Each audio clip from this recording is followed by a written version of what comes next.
Our viewers here in Trinidad and Tobago and those of you watching us from around the world, this is the Morning Brew. I'm Ryan Bachoo. It is Tuesday, November 19th. Lakshmi Girls Hindu College may be the center of attention this morning for two reasons. For the fifth consecutive year, the school copping the President's Award. It will also be the place where the final rites on Satmaraj will be administered this morning. Now, there's also breaking news coming out of another school, and it's a developing story that we have been following out of Union Claxton Bay Secondary School. I've got over the phone with me Antonia de Freitas, the president of TTUTA. She's about to board a flight and she's giving us 5 minutes, which I will take. Antonia, good morning to you. Thanks a lot for joining us. Good morning. Good morning. Thanks a lot for, listen, what update can you give us on the Union Claxton Bay Secondary School situation? Well, since the middle of November into October, into November, there was a flooding situation, and that created some mold in the ceiling tiles and so forth. It spread from the admin building into other areas of the compound. And what happened since then is that teachers and non-teaching staff who would have occupied those areas would have fallen ill with a range of symptoms, such as wheezing, trouble breathing, contact dermatitis, allergic reaction.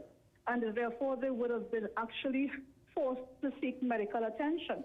So teachers took a decision over the period of time to refuse to work until action was taken to correct the situation. Right. Mr. Freitas. Some corrective work was done. However, it was not done properly, nor was sanitization of the facility done properly. Up to yesterday when we went, after our meeting with teachers, two of them, as well as one of our national officers, had to actually seek medical treatment again. So TTUTA has called for having an air quality test done throughout the compound to determine the nature of the contaminant, and therefore that will guide the course of action.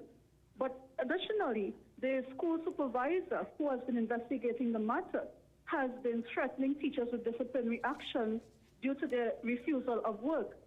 And our position as the union is that under the OSH Act, there should be no penalty when persons remove themselves from unsafe situations. So that matter definitely is going to be challenged by the union at the level of the ministry. But so a month later, yesterday to visit the school and to support our teachers. Right. A month later, though, Mr. Freitas, has TTUTA been able to meet with either Ministry of Education officials or school officials at the school? Well, prior to our going into the school, the officers going into school, the industrial relations officer would have reached out repeatedly to the school's supervisor and liaised with the school staff and school administration on the matter. But the supervisor is firm in the position that he's taken that disciplinary action should be meted out to the teachers affected. All right, and if this does take place, what is TTUTA's next stance on this? What will happen next? Because obviously, as you say, TTUTA will not stand up and watch teachers be penalized for something that they have a right to leaving the school if they feel unsafe. Well, definitely, we will raise the matter at our monthly meeting with the permanent secretary, which will take place next week. If we believe, however, that there is cause for further action, we would be seeking, perhaps, based on what the General Counsel says, to go a course that we have gone before, which is to go to the court. So we are exploring our options. A month later, how far are we from having this school properly examined and prepared for students and teachers to work in? That I don't know. The ball is now in the court of the Ministry of Education and the OSH agency. But it's been a month, so is it progress moving a little bit too slow for TTUTA's satisfaction? I agree. I agree. And people are falling ill. We have evidence of that.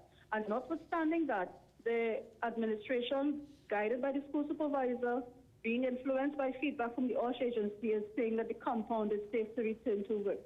But as I said to you, yesterday, 3 national officers visited the school, and one of them had to seek medical treatment after. So it simply says that there are still issues that need to be addressed. I know that you have to go, Ms. Antonia de Freitas, but I just want to ask you, what is your call to teachers and students of the Union Claxton Bay Secondary School this morning? What would be your advice to them? As far as the teachers are concerned, we agreed yesterday that there will be a refusal to work. I understand that there should be visits by ministry officials today. Our representative from TTUTA will be there as well, and therefore they should listen out to guidance offered from that representative today. Mr. Freitas, I know you have to catch a flight. Have a safe flight. Thanks a lot for joining us this morning. Thank you very much. Have a good day. Really appreciate it. Antonia de Freitas speaking to us on the Morning Brew this morning, giving us an update on the Union Claxton Bay Secondary School, where teachers have been falling ill since mid-October. They've complained, and I'm just going to read this here. They've been complaining of dermatitis with rashes, difficulty in breathing, stomach cramps, vomiting and nausea, all symptoms of which teachers have been experiencing at Union Claxton Bay. Ms. Antonia de Freitas, the president of TTUTA, telling us this morning that they have agreed in principle to stay home from school and to stay away from school. However, school officials have said that teachers will be disciplined at the school for failing to show up and work under the conditions. She also told us this morning that 3 officials visited the school yesterday, one of which had to be treated as well after getting sick. So something is clearly wrong at the school. We'll continue to follow this developing story out of Union Claxton Bay Secondary School to see what is happening. On the east side, in St. Augustine, Lakshmi Girls Hindu School, it is under the radar this morning as Satmaraj, the former General Secretary of the Sanatan Dharma Mahasabha, will be laid to rest. But yesterday there was great news that we'll tell you more about after this break, where for the 5th consecutive time, Lakshmi Girls Hindu College winning the President's Award along with Naparima Girls High School in South Trinidad. That's more next.